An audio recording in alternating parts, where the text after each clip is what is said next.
Assalamualaikum warahmatullahi wabarakatuh. A'udzubillahi minasyaitonirrajim. Bismillahirrahmanirrahim. Bismillah, alhamdulillah.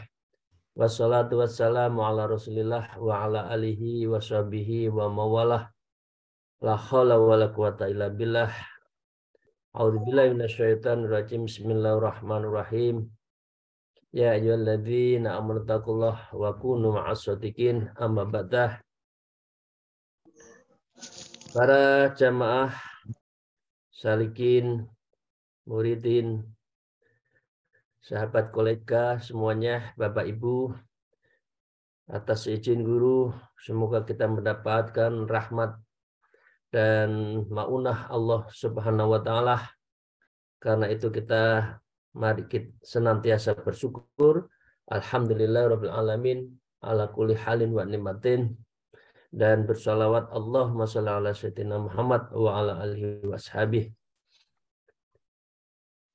Para jamaah rahimakumullah, hari ini kita meneruskan satu kekurangan yang kita bahas kemarin tentang 4 hal yang bisa menghambat, yang bisa menghalangi seseorang menuju liqa'illah, berjumpa Allah, tajalli kepada Allah, wusul kepada Allah, dan semua amalan-amalannya bisa tidak sampai karena beberapa hal. Yang pertama, tulul amal, berpanjang cita-cita. Yang kedua adalah tentang hasad. Yang ketiga, tergesa-gesa. Dan yang keempat, hari ini yang kita bahas tentang takribnya yang menghalangi untuk kita bisa dekat dengan Allah adalah al-kibri, takabur. Mari kita bahas bersama-sama, Ibu dan Bapak sekalian. Wa qala al-mu'allif fi hadzal kitab wa na'udzu bima fi ulumiha fid dharain amin ya rabbal alamin. A'udzubillahi minasyaitonir rajim. Bismillahirrahmanirrahim. Wa ammal kibru, adapun yang keempat takabur, sombong, fa'lam annahu khatirun fi raf'in nafsi wasti'dhamiha wa takabburu ittiba'uhu. Yang disebut takabur, maka fa'lam ketahuilah annahu khatirun, yaitu sombong itu adalah lintasan hatinya di dalam diri manusia, firaf'in nafsi, merasa paling tinggi, merasa paling baik, merasa lebih mempunyai derajat di antara yang lainnya, wasti'dhamiha, dan juga merasa dirinya itu adalah yang terhormat. Nah, dari sikap dia meninggikan diri dan menganggap dirinya itu adalah terhormat, fatakabburu ittabihu, maka kesombongan adalah lintasan yang mengikuti dari dua sikap tadi. Jadi kalau ada seseorang dia selalu menempatkan dirinya lebih tinggi dan dia ingin selalu memposisikannya terhormat, duduk kalau di depan tidak mau, duduk dalam satu majelis kalau tidak disebut dirinya dia tersinggung, maka dia adalah orang takabur. Karena satu, merasa tinggi daripada yang lain, dan yang kedua, dirinya istiqdom, dia merasa terhormat dengan dibandingkan Iya. penghuni Nek atau para satu ini tamu sak yang jam. lainnya itu, sehingga Setengah dengan jam. demikian dia itu harus dihormati. Wa takabur itabi, maka takabur mengikuti, dihormati, harus di depan, disebut, dielulukan, didampingi sekian orang banyak, itu berarti takabur. Siapa saja. Takabur itu bukan milik seseorang biasa, lebih-lebih juga menjadi hambatan dan juga menjadi tantangan bagi orang yang sudah punya nama sebagai tokoh, itu penyakitnya adalah takabur. Nah, karena itu Bapak Ibu sekalian, wadzu'atu khatirun fi wad'in nafs wahtiqoriha wattawadhu ittiba'u. Wadzu'ah, sedangkan do'ah merendah diri, ya, adalah lintasan fi wad'in nafsi wahtiqoriha, yaitu merendahkan diri dan merasa dirinya itu hina. Itu kebalikan dari takabur, adalah doa. Orang yang merasa rendah diri. Nah, dengan demikian, ini satu yang menganggap dirinya sangat tinggi, sangat mulia, dirinya itu sangat rendah, dan dirinya itu sangat hina. Itu kebalikannya. Ya, watawadhu'u ittiba'uhu, orang yang do'ah, maka dengan demikian tawadhu, rendah hati, adalah sikap yang mengikuti lintasan. Kalau dirinya itu bukan siapa-siapa, kalau dirinya itu adalah orang biasa, kalau dirinya itu hina dina, kalau dirinya itu adalah orang apa yang tidak ada harganya dimanapun berada, baru orang itu akan tawadhu dan dia akan ad-do'ah, dia merendah. Jadi dengan demikian kita sudah mengetahui kebalikan dari takabur. Wa kullu wahidun minhuma amiyun wa khosyun. Masing-masing kedua sikap itu adalah ada di antara orang awam, amiyun, orang awam, wa khosyun, dan orang-orang istimewa. Orang biasa juga sombong. Enggak, saya enggak mau ketemu. Wong dia orang kaya, saya orang biasa. Itu juga sombong. Dia menyombongkan kemiskinannya. Padahal orang itu di hadapan manusia Allah, semua manusia sama. Sebaliknya, orang yang kaya, enggak, saya enggak mau datangi rumah itu. Tetangga itu yang masih sangat kekurangan, enggak. Saya kan kelasnya lain. Nah, itu juga takabur. Jadi takabur itu bisa ammah, bisa secara umum, wa khosyun, dan juga kepada orang-orang tertentu. Dan ini yang bisa menghalangi seseorang itu bisa dekat dengan Allah. Para salikin rahimahullah, semoga kita bisa menghindari sikap sombong dan moga-moga kita bisa ad-do'ah dan tawadhu dalam keseharian kita. Waku fattawadhu'ul amiyun. Nah, sekarang takrib untuk tawadhu'nya orang umum. Apa? Wal iktifa'u biduni minal malabis wal maskani wal markibin.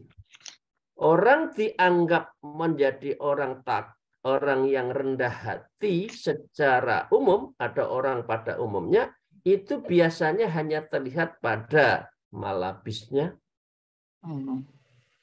pakaiannya, wal maskani tempat tinggalnya, wal markabin dan kendaraannya. Kalau sudah pakaiannya biasa, tanahnya, rumahnya, pakaian mobilnya ya biasa, nah, itu tawadhu secara umum, pengertian secara umum. Wa takabburu fi muqabalatin at-tarrafu an dzalik, sedangkan kesombongan sebagai perimbangannya dari tadi, ketinggian hati terhadap itu semua. Pakaiannya mentereng, rumahnya hebat, ya mobilnya bagus, tapi ditunjuk-tunjukkan, itu adalah takabur. Tapi kalau menggunakan sesuatu yang baik dari Allah, baik dari pakaiannya, tempatnya, mobilnya, sebagai tahadzub bin nikmah, itu nggak apa-apa. Asal tidak diniatkan untuk sombong. Karena kita mensyukuri terhadap pemberian Allah. Itu Bapak Ibu sekalian yang saya hormati. Nah, dengan demikian, wat tawadzu'ul khosiyun, adapun tawadzu secara khusus, wa tamrinun nafsi ala qabulil haq mimman kana wadhi'an aw sarifan. Sedangkan orang yang tawadzu secara khusus adalah dia mempunyai tamrinun nafs.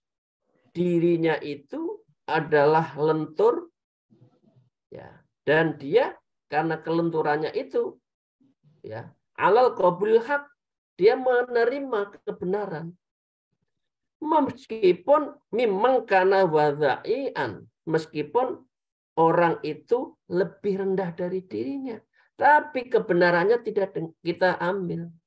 Artinya orang biasa menasehati orang yang kaya, rakyat menasehati penguasa, bawahan menasehati atasannya, maka itu harus diterima.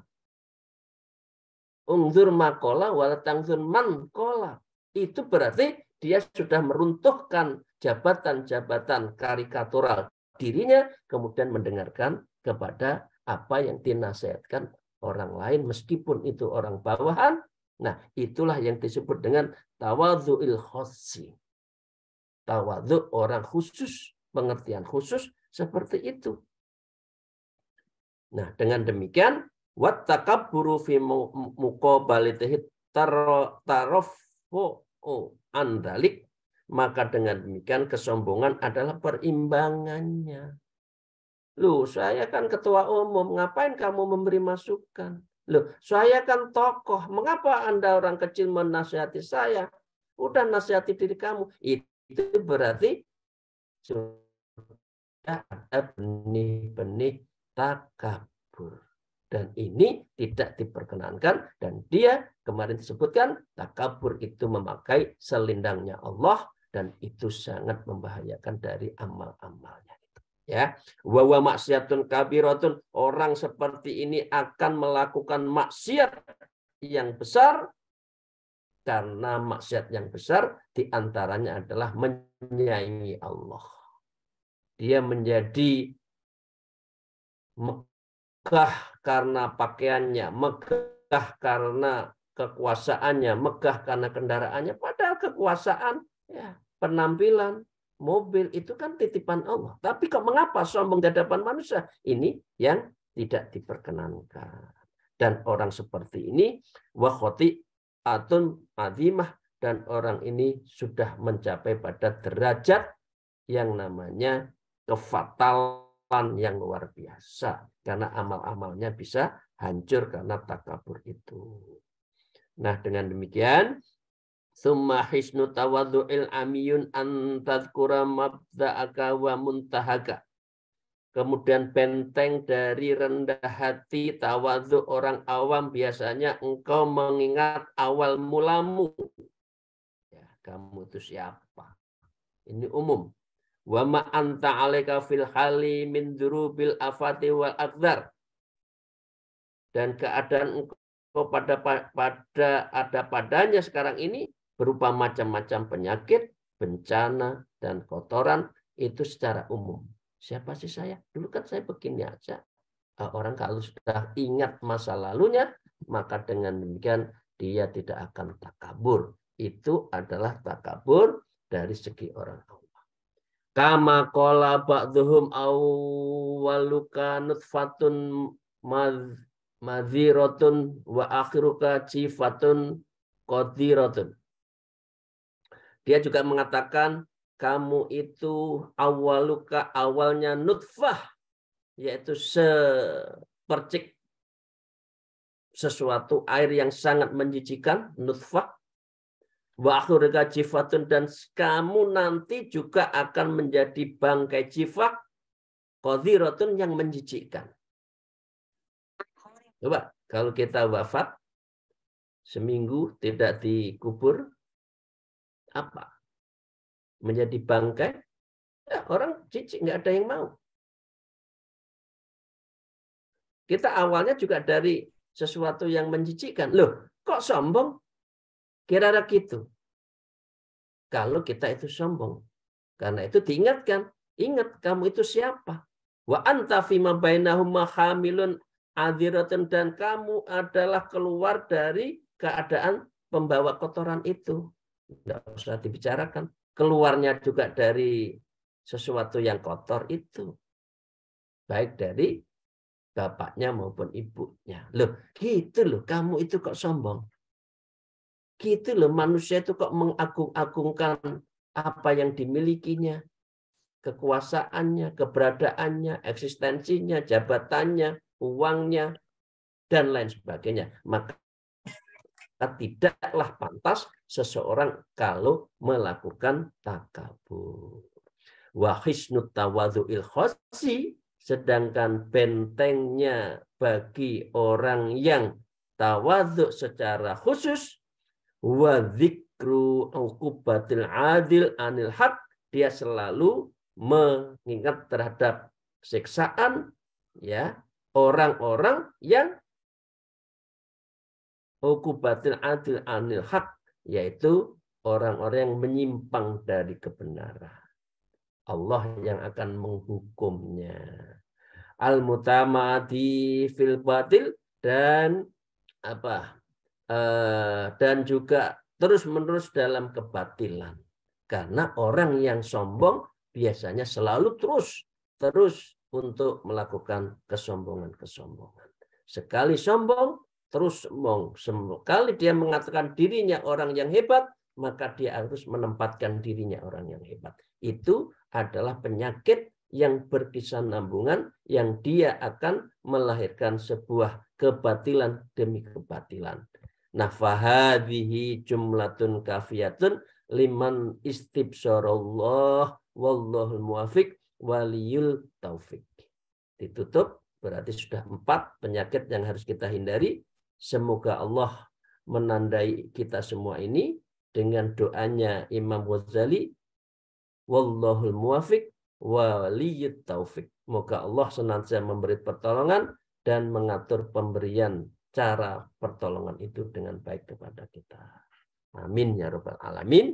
Maka kita sudah bisa mengetahui, maka ada 4: tulul amal, hasad, tergesa-gesa, dan takabur.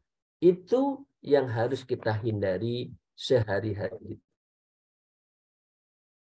Karena itu menjadi afat dan fasad, itu penyakit dan kerusakan dalam diri kita dalam beramal dan melakukan ibadah keseharian. Itu tidak sampai, tidak akan menghasilkan buah itu kalau kita masih mempunyai penyakit seperti itu. Para salikin rahimullah, maka kita akan pindah ke bab lain. Al-faslu khamis fil batni wa hifdhihi. Al-faslu utawi bab ini al-khamisu yang kelima, fil batni yang mengenai berurusan dengan batni, perut, wa hifdhihi, dan cara menjaganya seperti apa. Hubungannya ibadah kita antara perut dengan ibadah seperti apa. Tsumma 'alaika ya talibul ibadah wa hifdzil batni wa aslahihi. Wahai orang seperti kita semua penuntut ilmu, kita menuntut ilmu batin untuk mendekatkan diri pada Allah, dan ini hukumnya wajib. Ya, artinya kita belajar ilmu syariat penting. Tapi membahas tentang ilmu-ilmu batiniah seperti yang kita lakukan ini, itu yang wajib ain menurut Imam Ghazali, dan ini adalah harus kita lakukan sehari-hari. Ya ahlul ibadah, wahai orang yang ahli ibadah, hifdzil batin, maka jagalah perutmu, wa aslahihi, dan kamu harus memperbaikinya. Mengapa? Fa innahu asakul a'dha'i islahan alal mustahid, karena sesungguhnya perut adalah anggota tubuh yang paling sulit diperbaiki bagi orang yang bersungguh-sungguh. Jadi kalau orang mau mengatakan bahwa sumber penyakit itu apa? Jawabannya, sumber penyakit tiada lain dari perut. organisasi mah, apalagi kita mah dibawa ke politik mah hese. Jadi segala penyakit itu awalnya itu dari perut. Jadi dengan demikian kita harus memperbaikinya secara sungguh-sungguh dan betul-betul kita upayakan. Wa aktsaruha mu'natun wa zukhlan, dan anggota tubuh yang lain karena perutnya itu terlalu kenyang, kemudian anggota tubuh yang lainnya itu apa? Mengikuti. Wa aktsaru mu'minan wa zukhlan, maka anggota tubuh itu sibuk semua. Ya. Perutnya, penggilingannya, pencernaannya bekerja keras. Ya, limpanya, usus besarnya bekerja keras. Matanya bekerja untuk ngantuk. Badannya menjadi lunglai karena kekenyangan. Itu bagian dari apa? Bagian dari konsekuensi orang yang terlalu kenyang. Wa a'dhamuha dzararun wa atharun, dan anggota tubuh yang paling besar bahaya pengaruhnya. Jadi perut itu menjadi sumber dari penyakit. Nggih. Dimangan ya mangan, tapi jek kemanganan. Sedikit makan, jangan sedikit-sedikit makan. Taqlilut ta'am, jangan kasratut ta'am. Jadi sedikit aja makan, tapi jangan sedikit-sedikit makan. Jadi ini buat kita semua ya, yang kita masih bisa menikmati indahnya makan, enaknya makan. Nah karena itu, li'annahul manba'u wal ma'dinu wa minhu tahijal umru fil a'dha. Karena sejujurnya perut ini laksana mata air dan tambang dari sanalah bergelora berbagai hal dan anggota-anggota tubuh yang lain. Jadi kalau perutnya kenyang, ya jantungnya semua bergerak, darahnya bergerak, semua bergerak, itu karena diawali dengan perut. Maka dengan demikian, min quwwatin wa dha'fin, itu melahirkan kekuatan dan kelemahan, wa iffah, dan menjadikan sifat iffah, yaitu sifat menjauhi dari hal yang syubhat, ya.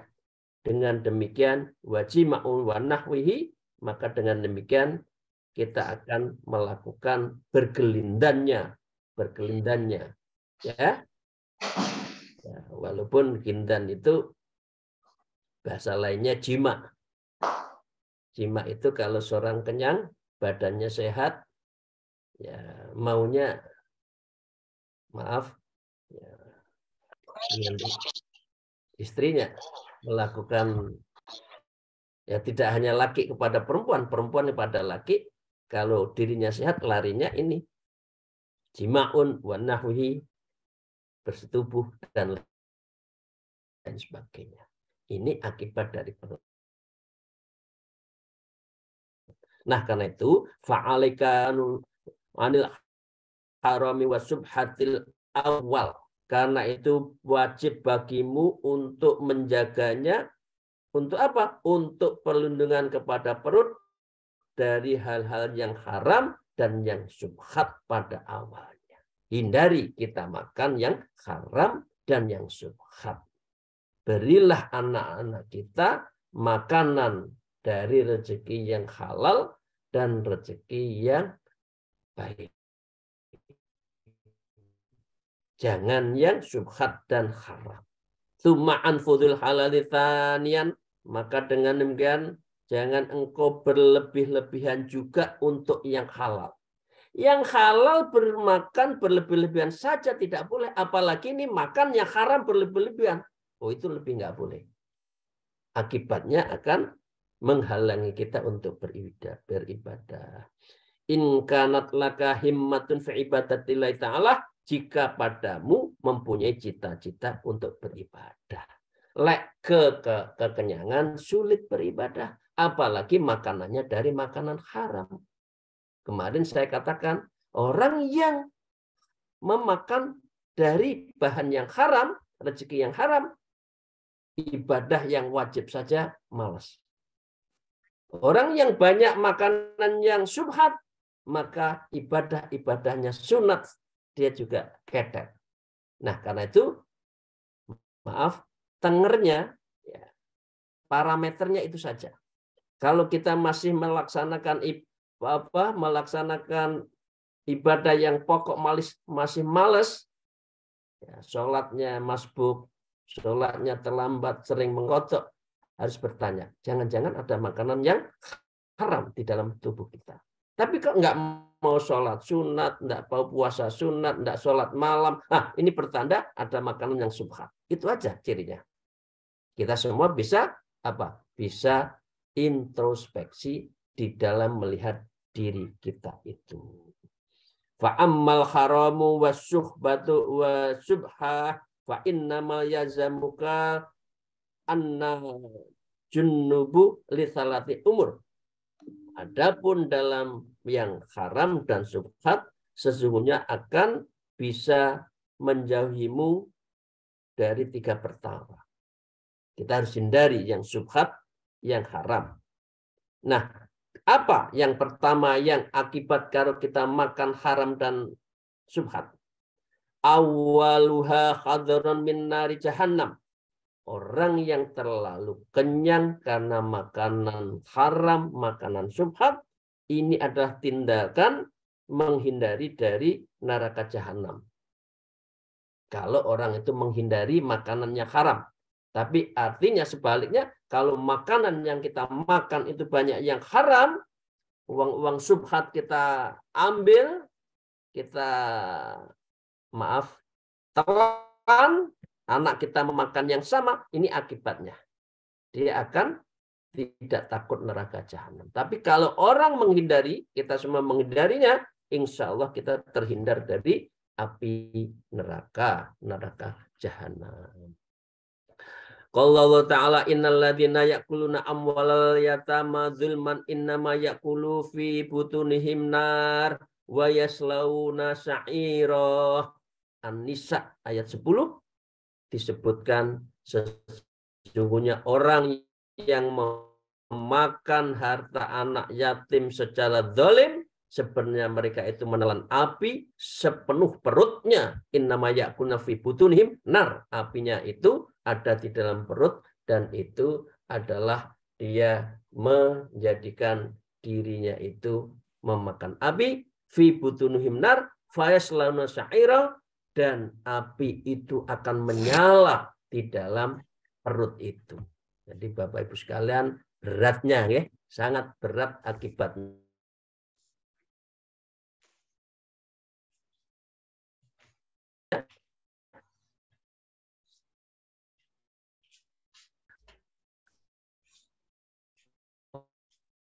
Orang-orang yang memakan makanan-makanan yang haram, setiap daging yang tumbuh dari penghasilan haram, maka neraka lebih utama bagi. Ini hadis Rasulullah.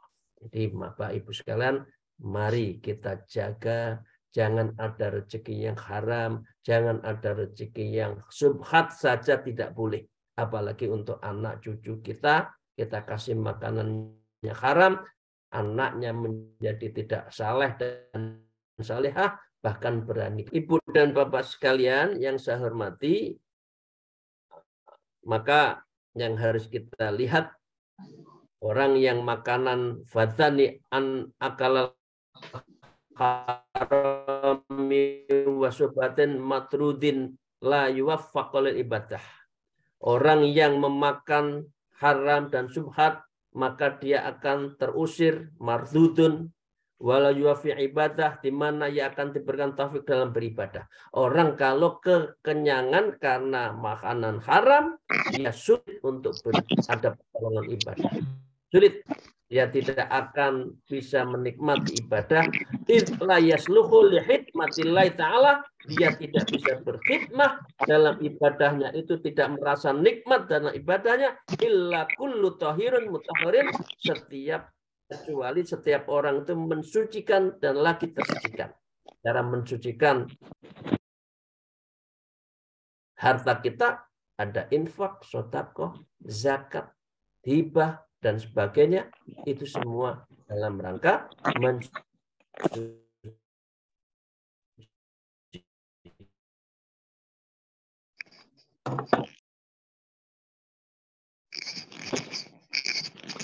dari rezeki-rezeki kita.